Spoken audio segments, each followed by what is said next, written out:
बिस्मिल्लाहिर्रहमानिर्रहीम अस्सलामु अलैकुम रहमतुल्लाह। इस वक्त फील्ड मार्शल और आसिफ अली जरदारी के दरमियान जो सूरत हाल बन गई है, ये इतनी अजीबो गरीब सूरत हाल है और लड़ाई इनके दरमियान बिल्कुल आखिरी हद तक चली गई है। आखिरी हद तक दोनों आमने सामने आ चुके हैं, दोनों एक दूसरे को पैगाम पहुंचा रहे हैं। लड़ाई बिल्कुल आखिरी हद तक पहुंच गई है।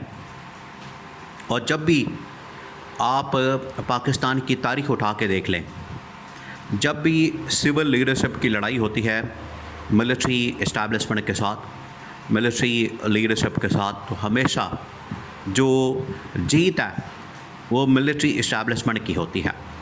तारीख़ उठा के देख लें, पूरा 90s का दौर उठा के देख लें, और 90s का दौर इस पॉइंट के ऊपर एंड होता है जो सियासी डेवलपमेंट होती है बहुत बड़ी 99 के अंदर।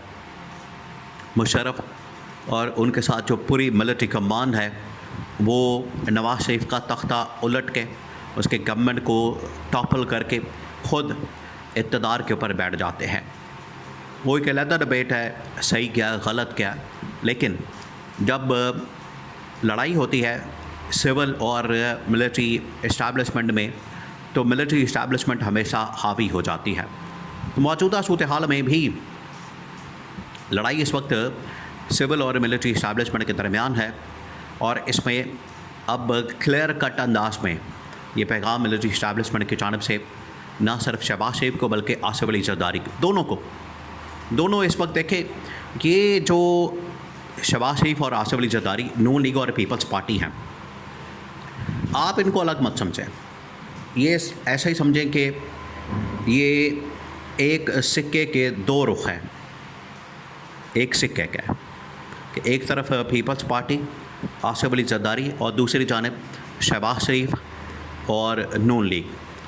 अब एक सिक्के के दो रुख कैसे, इसको थोड़ा सा समझें आप।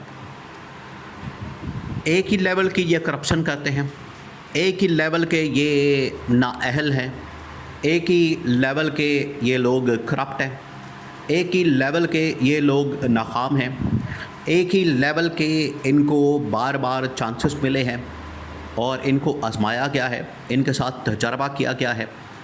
तो तमाम की तमाम चीज़ें अगर आप उनको देखें डीपली, तो इनमें रत्ती बराबर का 19-20 का भी फ़र्क नहीं है। इस वजह से ये दोनों एक ही सिक्के के दो रुख हैं। जब आप एक को पैगाम देते हैं तो वहाँ से ऑटोमेटिकली दूसरे को पैगाम चला जाता है। जब आसिफ अली जरदारी को पैगाम दिया जाता है तो शहबाज शरीफ को पैगाम चला जाता है। जब शहबाज शरीफ को पैगाम दिया जाता है तो ऑटोमेटिकली पैगाम आसिफ अली जरदारी को चला जाता है। अब जो लड़ाई बढ़ गई है उसकी शिद्दत में जो इजाफ़ा हो गया है इस्टेब्लिशमेंट और आसिफ अली जरदारी के दरमियान, अब इनके दरमियान असल में लड़ाई और उसकी शिद्दत क्यों बढ़ गई है। एक तो ये कि ऐवान सदर के ऊपर या सदारत के ऊपर फील्ड मार्शल आना चाहते हैं। नंबर 2, NFC अवार्ड के ऊपर 28वें तरमीम के ऊपर अगर कोई सबसे बड़ी रुकावट है तो खुला के वो पीपल्स पार्टी अंदर से नून लीग भी नहीं करना चाहती, अंदर से ये भी मिले हुए हैं, अंदर से ये भी पूरी मुनाफकत कर रहे हैं, पूरी 2 नंबरी अयारी और मक्कारी के साथ। लेकिन पीपल्स पार्टी खुल के सामने आ गई। पीपल्स पार्टी आदि वफाकी गवर्नमेंट भी डिमांड कर रही है। इसके अलावा पीपल्स पार्टी गिलगित बल्तिस्तान की गवर्नमेंट भी डिमांड कर रही है, आज़ाद कश्मीर की गवर्नमेंट भी डिमांड कर रही है। तो उनकी डिमांड्स की, उनकी फरमाइशों की एक लंबी लिस्ट है। ये इस्टेब्लिशमेंट के लिए काबिल कबूल नहीं है। कारकर्दगी आपके सफ़र पल्ले कुछ है नहीं, आवाम के सपोर्ट नहीं, और फरमाइशों की आपकी इतनी लंबी लिस्ट। तो लड़ाई बहुत ज़्यादा बढ़ चुकी है।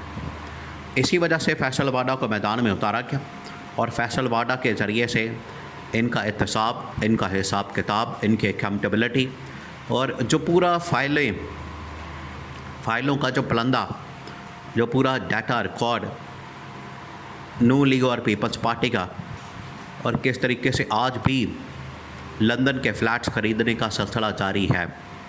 ये माजी के अंदर नहीं हुआ, आज भी ये लोग लंदन के फ़्लैट्स ख़रीदने में उसी तरह से आगे बढ़ चढ़ कर हिस्सा ले रहे हैं। बढ़ चढ़ के आज भी लंदन के फ़्लैट्स की ख़रीदारी और उनकी ख़बरें पाकिस्तान के अंदर मौजूद हैं। अब इस्टेब्लिशमेंट की जो लड़ाई है आसिफ अली जरदारी के साथ वो बढ़ चुकी है और 2 पॉइंट थे ऐवान सदर के ऊपर कब्ज़ा और 28वीं तरमीम, वो उसमें आसिफ अली जरदारी और पीपल्स पार्टी ने साफ इनकार कर दिया। ये जो इनकार था ये वजह बनी है दरमियान इनके लड़ाई के। अब होगा क्या? अब जो सिनारियो बनने जा रहा है उसको आपने समझना है। सिनारियो ये बनने जा रहा है कि बजट के लिए तो उन्होंने तकरीबन पीपल्स पार्टी के साथ, असल में इस्टेब्लिशमेंट ने एक बहुत बड़ा कार्ड खेला। इस्टेब्लिशमेंट की जानिब से जो कार्ड खेला गया वो ये कि वक्ती तौर पर तो इनसे बजट पास करवा लिया जाए, वक्ती तौर पर इनसे जो बजट है वो अप्रूव करवा लिया जाए नून लीग और पीपल्स पार्टी से। इस वक्त वो अफोर्ड नहीं कर सकते कि पीटीआई को फ़ौरन मैदान में उतार के तो उनके बंदे मैनेज करके बजट पास करवाया जाए। वक्ती तौर पर इनको कहा गया कि बजट पास करवाएं, गिलगित बल्तिस्तान के अंदर आपकी सीटें मज़ीद कम नहीं करेंगे, बजट पास करवाएं। उसके बाद देखते हैं कि गिलगित बल्तिस्तान के अंदर गवर्नमेंट किसको देनी है। तो बजट पास करवाने के लिए इनको एक लॉलीपॉप दिया गया। ये लॉलीपॉप इन्होंने पकड़ लिया। लॉलीपॉप पकड़ने के आपको पता है ये लोग आदी हैं, हमेशा इन्होंने गोद में बैठकर सियासत की है, इन्होंने हमेशा खंदे पर चढ़कर इस्टेब्लिशमेंट की सियासत की है। तो अब जो इनको लॉलीपॉप दिया गया वो ये कि गिलगित बल्तिस्तान के अंदर आपको गवर्नमेंट नहीं तो चलें, कम से कम आपकी सीटें हम ज़्यादा कम नहीं करते, 8-9 पर आपको रखेंगे, लेकिन मज़ीद अभी सीटें कम होंगी, ये आप देखेंगे। अब लड़ाई का जो पॉइंट है, नुक्ता है जिस चीज़ के ऊपर हो रही है वो 28वीं तरमीम और ऐवान सदर के ऊपर कब्ज़ा है। तो वहाँ लड़ाई अब शिद्दत इख्तियार कर चुकी है।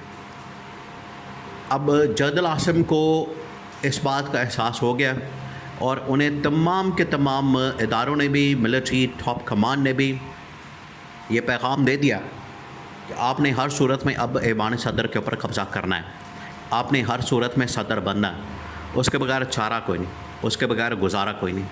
आप सदर बन जाएं, ऐवान सदर के अंदर आ जाएं, तो पाकिस्तान के अंदर भी मिलिट्री इस्टेब्लिशमेंट, पाकिस्तान के अंदर भी मिलिट्री कमांड पूरा जो मुल्क का गवर्नेंस और पूरा जो मुल्की निज़ाम है उसको चलाए, उसको ऑपरेट करे, बल्कि इंटरनेशनल लेवल के ऊपर भी मिलिट्री इस्टेब्लिशमेंट और मिलिट्री कमांड बजाय Ishaq Dar, Khawaja Asif foreign minister, defence minister, इनकी बजाय ये जो इस वक्त टॉप मिलिट्री कमांड है, इस वक्त जनरल आसिम मुनीर और बाकी जो इनके साथ कमांडर्स मौजूद हैं, वो सारी की सारी फ़ैसला साजी उनके हाथ में हो, इख्तियारात, अथॉरिटी, पावर उनके हाथ में हो। तो ये जो लड़ाई की शिद्दत बढ़ी है, इसमें से जो अब चीज़ निकलेगी वो आखिरकार मिलिट्री इस्टेब्लिशमेंट की फ़तह, कामयाबी, और यहाँ से ये लोग घर से ऐवान सदर और वज़ीर आज़म हाउस से रवाना होंगे।